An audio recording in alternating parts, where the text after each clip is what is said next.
Okay, welcome everybody. Welcome to the League of Women Voters virtual discussion on the warrant articles dealing with the fiscal year 25 budget, which will come before town meeting starting May 28th. Melissa Goff, Deputy Town Administrator, will give us an overview of the financial plan, which includes operating budgets, special appropriations, enterprise funds, revolving funds, and conditions of appropriation. I know that's a mouthful, but hopefully she'll clarify it all for us. We've asked Melissa to talk about the interrelationship of town school budgets and hopefully how the town school partnership is working and helping, and also explain what the various funds are, plus what the particular challenges are this year. Melissa, you can let me know how many, I forgot to ask you how many minutes this is going to last. I assume about 20, but the point is we'll have plenty of time for questions and answers. I'm Diana McClure, Chair of the Steering Committee of the League, whose members also include Shana Pena and Felina Silver. Brookline Interactive Group is live streaming and televising this conversation and recording it for future viewing. The mission of the League is civic engagement and voter education, basically making democracy work. We're nonpartisan and always provide balanced information on topics of civic interest. Thank you, Melissa, for spending time with us today. And Melissa has a PowerPoint and we'll get going. Great. Thank you for having me. So this is kind of a condensed version of the financial plan presentation with some updates on where we currently are in the budget process. So I'll just get started.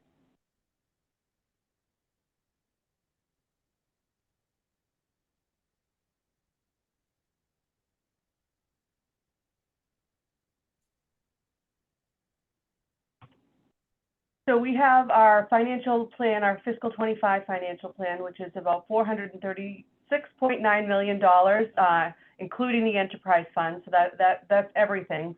And that is a 6% increase over last year's budget. For the school budget, we do an allocation of revenue after we deduct some fixed costs. And so it's used to be referred to as the 50-50 formula. It's kind of morphed into 60-40, but that's kind of an ongoing discussion with the schools on allocation of funds. And the school superintendent's budget has been out, and they talk about how they were able to manage to get to the growth number that we were able to provide. Then we have municipal departments. Collective bargaining was a very big focus this year for us, especially with police. Town meeting members will be aware that we do have a proposal to remove the police department from civil service. So that's part of what we're building into the budget as well. We have our capital plan that funds a lot of really great projects, and we have a lot of funding going towards roadway improvements. Some of those funds came through us with the override. Our enterprises are our water and sewer fund, our golf enterprise fund, and then we also have a revolving fund for recreation. And then we're always looking to make sure that we achieve our AAA bond rating. So we have some long-term financial policies that we're following that will allow us to do that. So the next thing that I wanted to provide was the budget timeline, just so people could understand, the whole process. It seems like we're constantly focusing on the budget. And so we begin in July with the new fiscal year. We start building requests around the capital plan in September. Then we jump to the operating budget and have departments working to submit their operating requests in October. Then we're talking with the board about priorities and expectations. And, we have a budget summit with the select board where we are kind of helping us make our decisions on certain cost items that are coming to us. And then we usually have a presentation on the long-range plan and the capital improvement plan as well. Our budget came out in February 15th is when our budget is due. And we have been in the process of budget reviews with the advisory committee, and those have just recently concluded. And now we are on the march to town meeting. So that's kind of where we are May, June right now. So this is just an overall snapshot of the revenues and expenditures in the budget. So you can see property taxes obviously is our main source of revenue, followed by local receipts, and state aid, free cash, and then other available, which are typically transfers from the enterprises for benefit reimbursements. And then you can see the growth in our cost items. So school department obviously is our largest budget item, followed by non-departmental, which is most of that is employee benefits, so health insurance, pensions, things like that. Special appropriations are related to our capital plan. And then you can see that the enterprises are there as well, and our non-appropriated are things like our county, state charges, things that we really don't have a lot of control over. So this is just a snapshot that shows the major sources of revenue, and property tax is 71.5% of that number. This slide here, so we are in the middle of a 3-year override plan. So fiscal 24 was the first year that we received override funds, and so we are using the entire override was $11.9 million, but we're growing it over 3 years. So you can see we're in year 2. So we have an additional $2.8 million, almost 2.9 in property tax funds to support the budget in fiscal 25, and then we'll have another $2.5 billion coming in fiscal 26. So that just shows the components of the 3-year plan. This just shows our revenue source for property taxes and the way that the levy is calculated. So you are allowed to grow your levy by 2.5% each year. Then you add on top of that what's called new growth. So that's kind of added value from things either like new construction or major upgrades to properties, things like that. And then we have our debt exclusions, which are our funding for debt service for capital-related projects. So think about the high school, the Driscoll School, the Ridley School. Those are all debt exclusion projects that are included in that number. Excess capacity. So excess capacity is basically when you're not raising the levy the full amount. That $2.5 million is the fiscal 26 override fund. So we don't want to raise that just yet because we need that in fiscal 26. This is our state aid. So initially in the financial plan, it was $15.9 million. We have made some adjustments. The House Ways and Means budget has come out. The Senate's Ways and Means budget has come out. So we have made some modifications, but this was kind of initially when the budget came out. And I do have a slide at the end that kind of shows some of the changes from when the financial plan was first released. Local receipts, these are typically fees for services like liquor licenses. So we have, they fund the inspections around those.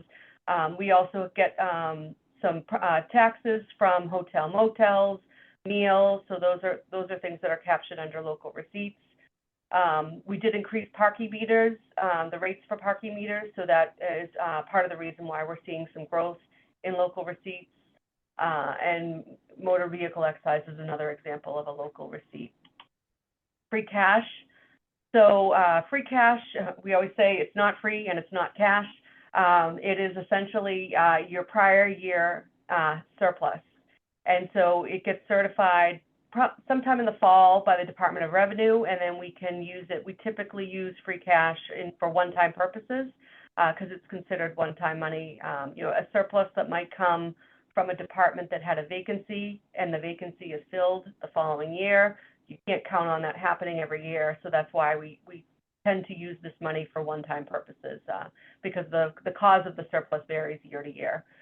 We did have a strong free cash certification this past year, and a lot of that had to do with the interest rate environment and our investment earnings.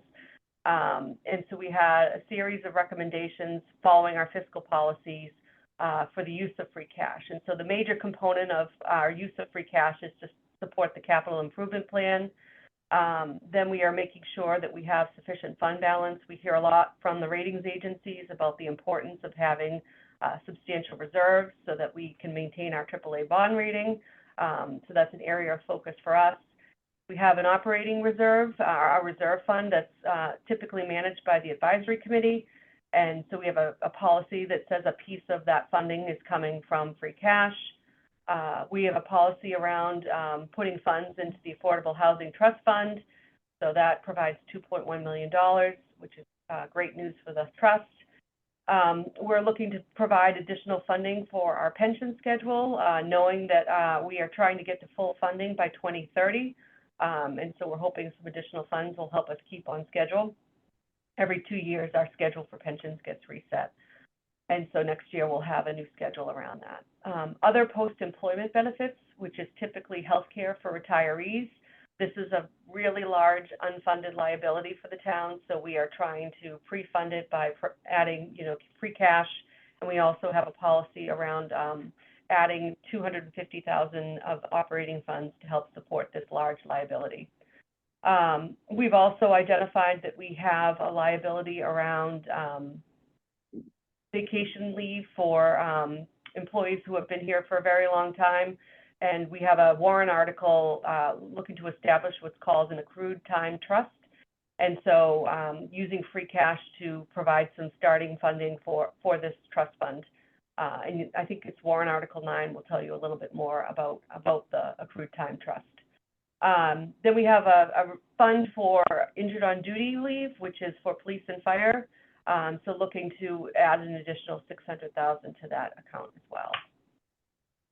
So other available funds are essentially transfers for the group health associated with employees that are in the water and sewer or Gulf Enterprise Fund. We are also looking to use $3 million coming from the assessing overlay, which is essentially an account that is used to reserve money in case we get challenges on our tax assessments. And we've had some cases around the valuation of utilities that we were reserving funds for, but it looks like that we are going to be in a favorable position, which is why we've identified that we had $3 million available that we could use, and it's supporting our capital improvement plan. And then we have some host community agreement funds that support employees that work in the health department and other areas around the mitigation of marijuana. And we're using $574,000 for fiscal 25. This is the pie chart that shows the expenditure side. So we can see that the largest piece in the pie is the school department. And then if you look at non-departmental, we talked about that is for benefits primarily. And then you can see the other areas of the expenditures. So obviously the schools is the largest. They're up a little over 4.4 when you adjust for the adjustments that we did after the financial plan. We had some issues where we needed to address some utility increases, so that's part of what they're seeing in their overall assessment. And we were able to provide the override funds and then a little piece of some group health savings from resetting the base on the group health budget to provide some additional relief for the schools. Municipal departments also grew 4.5%. This also includes the second year of the override, providing some additional support for departments. We are still in the middle of our salary study for mid-managers, trying to make sure that we can retain our staff. And then we have funds for language access, additional funding for urban forestry, and we're looking to also provide some funds for the overtime budget for the fire department, and we're also looking to help BIG with our hybrid services and providing them support because we're very grateful that they are able to help us as we are continuing on with our Zoom meetings. So the non-departmental, we've touched upon. When the financial plan came out, our group health assumption was that we would be going up 10% for rates. Came in slightly lower than that, but not too far off from what we had budgeted. We're on our pension funding schedule. Our rate of return that we're assuming for our pension fund is 6.9%. And then we have our OPEB fund that we talked about earlier as well. Debt service and special appropriation. So those are the two components that make up our capital plan. And so we have a capital plan of $21.5 million. We have $6.1 million of that coming from operating revenue for cash projects. Then we have $12.4 million coming from free cash. And then we talked about using the assessing overlay surplus for $3 million. So that provides a really robust revenue finance CIP. And then we have our debt service for larger, long-scale projects, increasing $810,000 or 2.2%. So we've got a really strong CIP program, thanks to both the combination of debt exclusion projects, regular revenue finance projects, and then projects that we're able to use our debt service program to support. Our non-appropriated expenses, those are things like our MBTA assessment. We are an MBTA community, so we are assessed for our share of the usage of the T. We are a member of Norfolk County. We are also assessed a Norfolk County assessment. And then we still provide for an overlay for anticipated tax challenges at fiscal 25. And then we have our enterprise funds, which are water and sewer and golf. This is another snapshot. Now, the earlier pie chart I had on expenditures showed that the schools were around 30% of the budget. But when you roll in the other items that support the schools, so the group health and pension costs associated with schools, the other town departments that provide support from the schools, this is really what a more accurate projection of what the school budget actually does provide in terms of overall costs there. So it's closer to 59.2% of the overall budget. This is just a chart showing our pension schedule and the overall liability. Now, obviously, we had a really good investment experience in 22, but that can vary year to year. So our unfunded liability, we are hoping to have at least addressed by 2030. Then we have our OPEB funding plan. So most of the funding for our OPEB funding plan is coming from operating revenue, but when we do have strong free cash, we try to put additional free cash towards OPEBs as well. We are hoping that once the pension schedule gets addressed, that we can divert some of those funds to support the unfunded liability of OPEBs. Then the capital plan is part of what we have for our budget, and so we have some policies that dictate a lot of the funding around that. We meet with the board to talk about priorities. We heard loud and clear that deferred maintenance was an area that the board really wanted to support. So we had a lot of funding that was initially proposed for school repair maintenance and then street rehabilitation. We hear a lot about people's concerns about the conditions of the streets, and I think that the override that passed last year is building on that request and trying to help provide some support for that area of the budget. This is an overall snapshot of the components of our CIP. So you can see that our policies say that we are looking to have 6% of what's called prior year net revenue. And so up top is how you calculate prior year net revenue. And then this is how you get the 6% funding that's available. And so what we try and do with the 6% that we have coming off the operating budget is we try and have around 4.5% for debt service and then another 2.5% for revenue finance. So this just shows the balance of the 6%, how much we're borrowing versus how much we're paying for in cash projects. And then you add free cash on top of that and any other funds that you have available to support the CIP.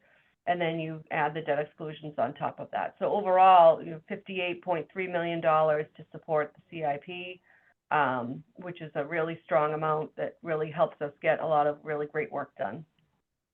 These are some of the projects that we have in the CIP.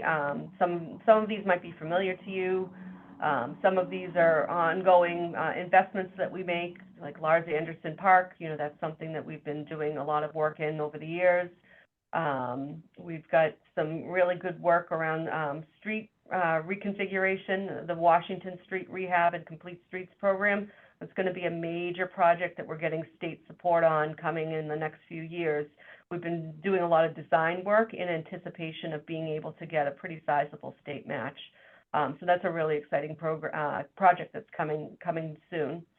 Schick Playground is another one that was in fiscal 24, and then we have a body-worn camera program that has just started, and we're looking for a piece to kind of round out the funding for that program coming in on fiscal 25. So this slide here is just an update of things that have happened since the financial plan came out. So once the budget was released, there are a few changes that have happened in the plan. We had our final group health rates come in, and so we did make some adjustments based on those final rates, and it was able to provide some additional funding for both town and schools. We also used the House Ways and Means version of the budget, and so that provided some additional adjustments for town and schools. Most of the town funding is going towards collective bargaining because we still feel that there are a lot of pressures in that area. And now that we've gone through our advisory committee process, we had to double back with the select board on some changes that the advisory committee has made to the budget. And so they made some adjustments to the veterans budget and the council on aging budget, and then they also made some adjustments to the special appropriations. So where we are with Article 10 is that the select board and the advisory committee are pretty much in alignment. There's only 2 areas of difference currently in the budget, and so those are for special appropriations items number 48 and 69. And so 69 is a school repair and maintenance funding. It's basically for kind of mini upgrades in school buildings. The advisory committee has provided $95,675 less than what the select board is recommending, and so the difference is being made up in the street account, the street rehab account. So if you go with the select board version of the budget, you are giving $95,675 more to the school account, and that deduct is coming off the street rehab account. And if you are going with the advisory committee version of the budget, you are giving $95,675 less to the school rehab budget, and you are putting that money into the street rehab budget. And there's also some language differences around that particular item, number 69, where the select board are looking to be the approver for the changes that are needed, and the advisory committee is looking to have approval authority for some of the changes for school by school. There's a work plan that they've been talking about, and so any changes that would happen on the work plan and who would need to be the approver on those changes. So that is a real quick summary of the overall budget and trying to kind of give you an update as to where we are, but I'm happy to answer questions that people have, any additional information that you're looking for. Thank you very much, Melissa. And I noticed that a lot of you have muted yourselves, but just put your hand up and unmute yourself and ask a question. I hope that this can be very informative. There was a lot of information there, Melissa, and I'm glad that we can go back to the recording and listen again to perhaps get more. Is there anybody who has a question or a comment to start?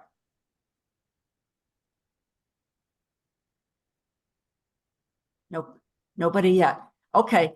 I would start. I noticed John Van Scoyoc is on this Zoom, and I read his latest All Politics is Local email, which I found as just a resident of Brookline and not being a town meeting member myself, that it was very interesting in how, because I think some of us make assumptions that are not necessarily correct.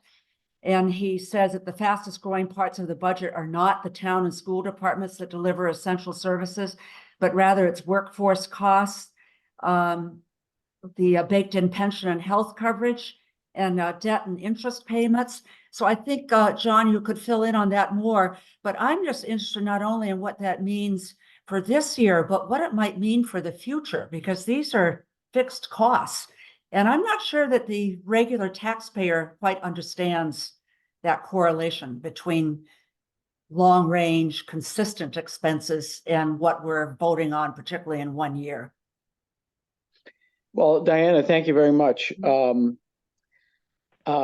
I don't want to, for folks to sort of misunderstand the point that I made in the most recent newsletter. And it's one that I've made before. And I don't think it comes as any surprise to people such as Melissa, or our town administrator, Chaz Carey, or the select board. But there's a tendency to think about how do we deal with the Prop 2.5 limit on how much we can raise in property taxes? And when you approach that topic, the first thing you have to stipulate is, well, doesn't inflation drive the cost of our services at a rate higher than 2.5%? And generally speaking, it does, because we have labor contracts that generally come in at a little bit above 2.5% a year, say.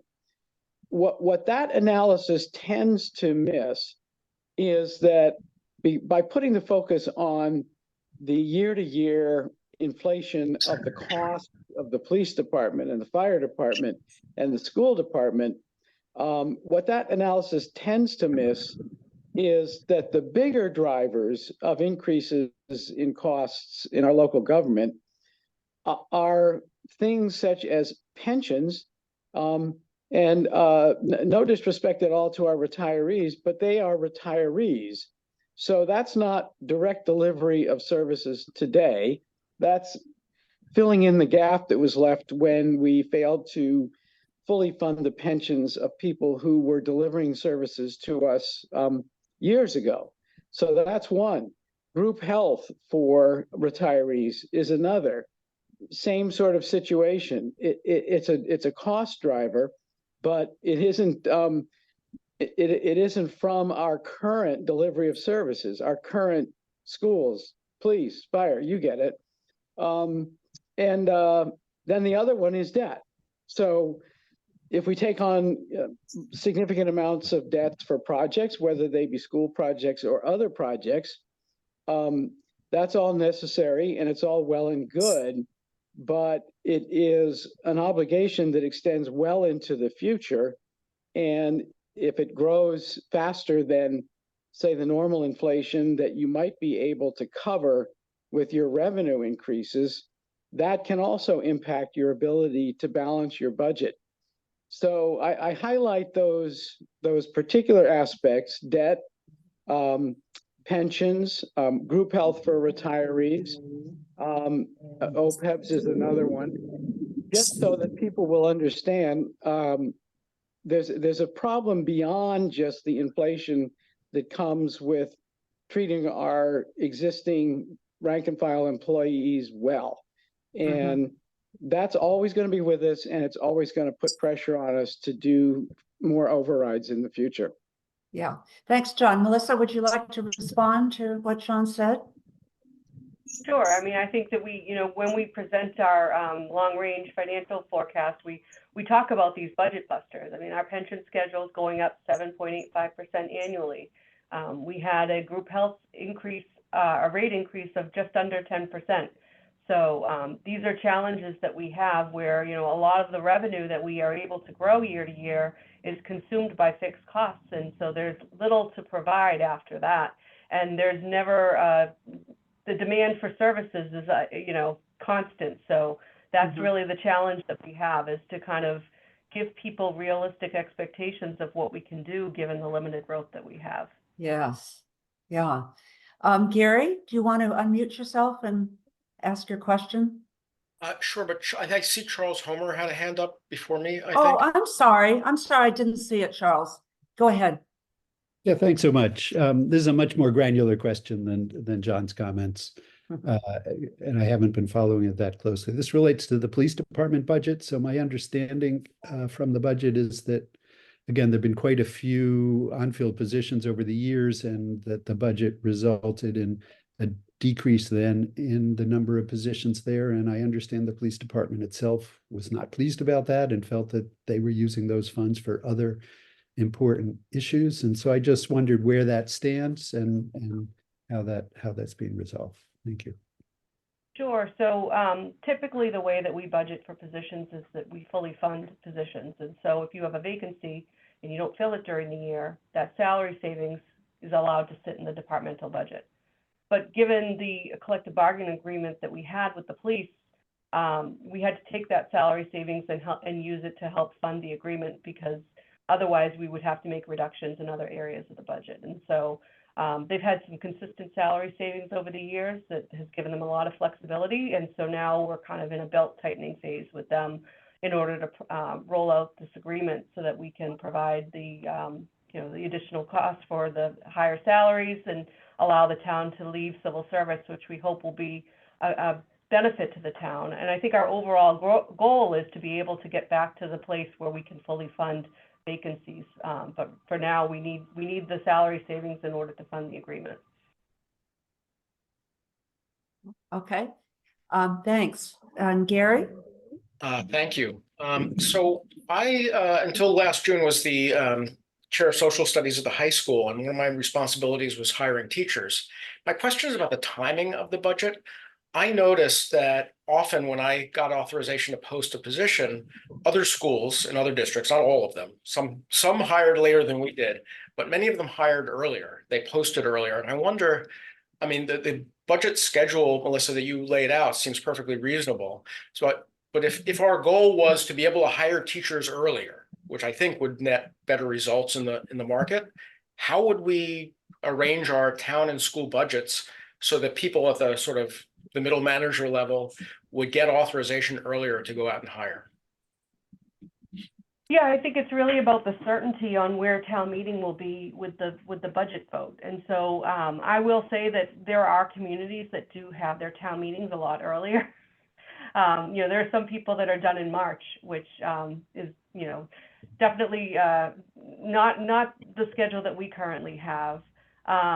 Because I think that the advisory committee needs that time in order to really do their due diligence with the budget and the review. So, it's challenging because I think, in order to get, a better revenue projections, a better sense of state aid, you do have to wait for those numbers to come out from the state in order to, really provide the plan. And it doesn't give you a lot of time to review. I mean, the advisory committee, they review everything. And so that takes a lot of time. And, so I can't imagine it be a schedule where we'd be able to do it any sooner than we already do. Okay, thank you. And Betsy DeWitt, you can unmute yourself. And everybody else, please mute yourself so we don't have background noise. Sorry. Well, this is very helpful and interesting, and thank you, Melissa. I just have actually one sort of broad question because I've been I've been traveling a lot and not quite so close to things. And then one that I would consider very smart, sort of personal. The broader question is, what's the status of school enrollment? Because I understand it's dropping. And has that had any impact on the school budget? And then the more trivial question is,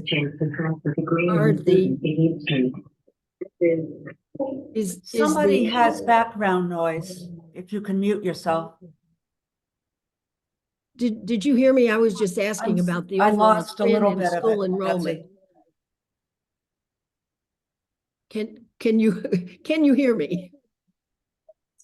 Yeah, I think that the school enrollment pre-pandemic, post-pandemic, we definitely have less students. But I think that the school department would argue that the needs have changed, and then the types of support that they need for the students has also changed. So that's why I think they're hesitant to kind of do a resetting with the number of employees that they have, because I think that they feel that the needs have changed. But obviously their budget message would articulate that, and the specifying the requests that they're looking for. Right, but my observation is that the budget does not reflect a reduction in enrollment. Second question, which is the sort of personal one, street repair. I am aware, driving around town, that my car goes crash bang alakazam on most residential streets. It's less true on the major thoroughfares. Are we in any way intending to make those repairs? Yes, so the override provided over the 3 years of the plan an additional $2.1 million for street rehabilitation.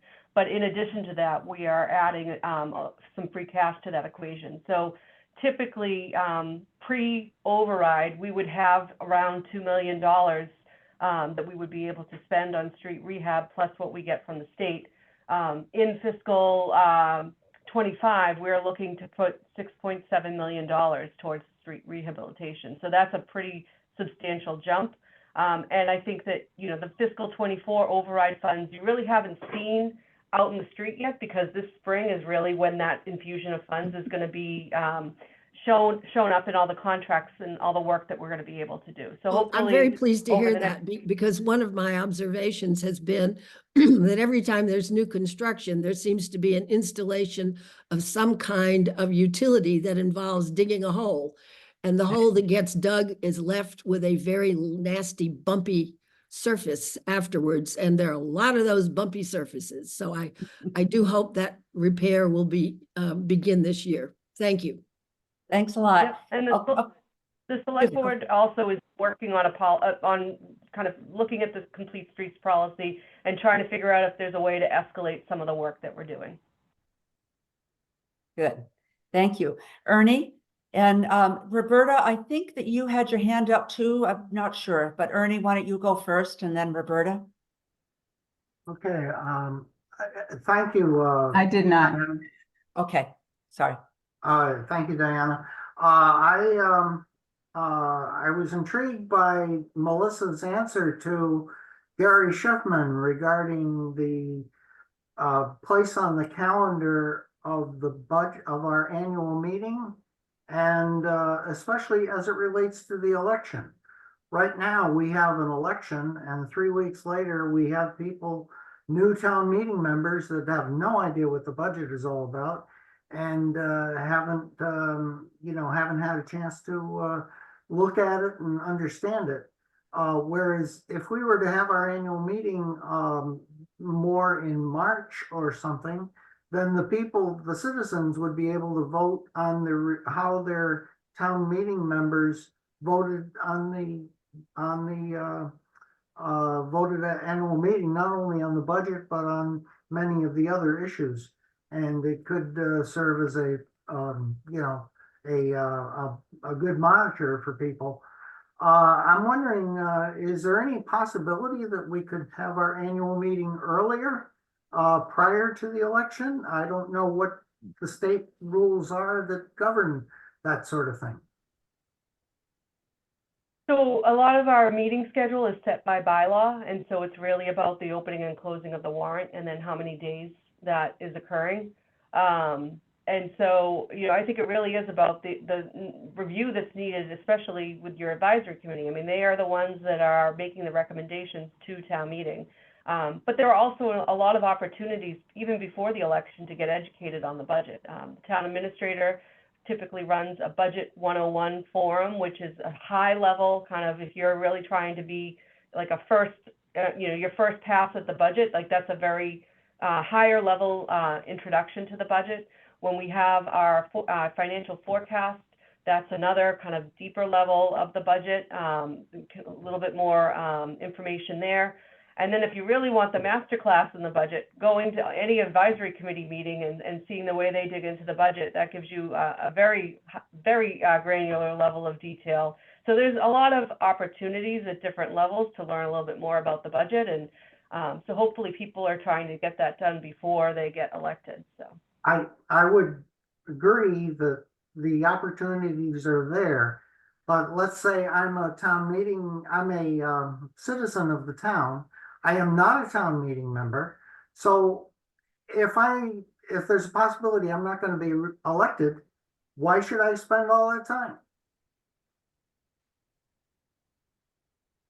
well, I would say that if, the best way to get a jump start on what the budget is to read the combined reports, and the advisory committee and select board summaries provide a lot of the information that you'd be looking for. Gotcha. Thank you. Okay, thanks, Ernie. Any other questions? I have one I'd like to ask from a league perspective. The budget is complicated, obviously, and there's just so many parts. I was going through some of the combined reports before today, and for the uninitiated, it's a little bit overwhelming.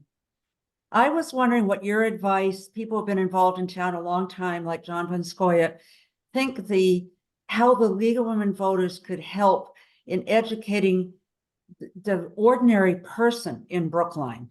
about really understanding the budget, because as I said at the beginning, having read John's Van Scoyak's All Politics is Local for this past week, there was just some general points that I think are important for us taxpayers to understand, because we're thinking about, as I said a little bit earlier, what are the new costs, but what are the ones that are going to be continuing on for years and years, and we just need to understand what that all means. Comes back to whatever our own tax bill is going to be. So do you have any ideas of what you think public education, civic education would be beneficial, and how can we help you? I think it's really about trying to understand what the departments do. You know, I think we have a lot of information in our financial plan that talks about departmental goals and objectives and the spending around all of the departmental budgets. It is a lot to digest. Maybe the easier way to go about it would be to look at the annual report, and all of the departments provide summaries of the work that they do year over year. So then that gives you a context when you're looking at the budgets and you're saying to myself, or, you know, the planning and community development, I have no idea what they do, but when you read their annual report, you can see all of the work that they do. And then it kind of helps make it a little bit easier to understand as you're talking about the budget. So, you know, I think just even understanding department heads and the goals for their departments, you know, they're such a talented group of individuals, and they really do work hard for the town. And you can see that in the way that they are presenting to the select board week to week. But then, you know, I really think this year's annual report is a really good product that shows all of the efforts that's being made to deliver the services to the town. John, do you have any ideas on that? Yeah, thank you. I was going to just add a comment to Melissa's, and I'm so glad that she highlighted the annual report. The annual report is available. You know, you can just click on a link and you get a PDF of it. You don't have to walk down to town hall, although I do believe that copies will be distributed to those who seek them at town hall, or at least the town meeting members who do. It's a all-in-one document that gives you the recap of what happened in the prior year. So it'll tell you what happened in all of the departments in 2023 you know, it varies from department to department, but they're often you will find some very useful indicators of performance.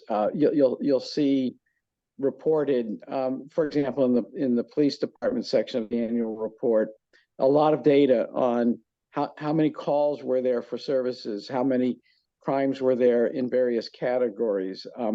But that's just the police department. Department by department, you get a sense of what are the services being delivered and what are the demands being placed upon our various town departments.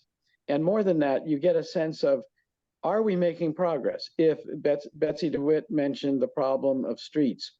If we have a problem that we have a huge backlog of streets that need repair, are we cutting down that backlog by increasing how much that we spend on street repair every year? So the annual report is a great place to start, because it gives you that sense of why do we have these departments? What services are they expected to deliver? What demands are sort of falling on them? Maybe some new demands that they didn't have the year before. And how does service get delivered? So that's first thing. Then go to the budget. And then I recommended to people just in this latest newsletter, sorry to keep plugging that, but that a good place to start is a table that appears in the combined reports. And you'll find it kind of near the section of the combined reports on the town meeting warrant. There's an article in the warrant that is the budget article. And then if you scroll through that budget article, which usually is, you know, many, many, many pages, you'll eventually come to the table that sums up everything. And by looking at that table, you'll get an indication of department by department, which departments are seeing increases in any given year over and above the increases that are being seen in other departments. And usually that's an indication that personnel have been added. And so then the next question is, why did we need to add personnel? And eventually you come to a better understanding of the pressures that fall on the budget, but you'll also come to a better understanding of that thing I covered earlier in this meeting, which is the big pressures on the budget aren't necessarily from the departmental delivery of services year to year, but there are these other factors that are, as we say, baked in, pensions, et cetera, that are the real ones that are hard to deal with because they inflate faster than our revenues inflate. So that's just a kind of a recap from my point of view. Mhm. Melissa, any reaction to what John just said? No, I mean, so I refer to it as table 1 in the combined reports. That is the easiest way to kind of understand all of the groupings, town, school, non-departmental, special appropriations. It's all there captured. So yeah, that is an easy way to navigate the budget as well. And if I may add to Ernie's point, that usually isn't ready until just a couple of weeks before town meeting for understandable reasons. You know, everybody's reviewing the budget, but we don't have a final agreed upon budget until a couple of weeks before town meeting. And I'm kind of amazed that that we were able to get the table in as soon as we did. I don't know if Melissa would confirm this. I think maybe there have been some past years where it had to be kind of added, you know, after the original combined reports came out, maybe not. But it's the key, but you won't see it until the combined reports come out, which is usually not until about 2 weeks before town meeting. I will also add, though, quickly, with great respect to Ernie, I have tended to follow what happens in other towns, and the ones that have those early town meetings, I'm amazed they're even able to adopt budgets because there is so much missing information by the time they have to vote on their budgets that there's a lot of backing and filling and revising that goes on after that vote takes place. Okay, Betsy? Unmute yourself, Betsy, please.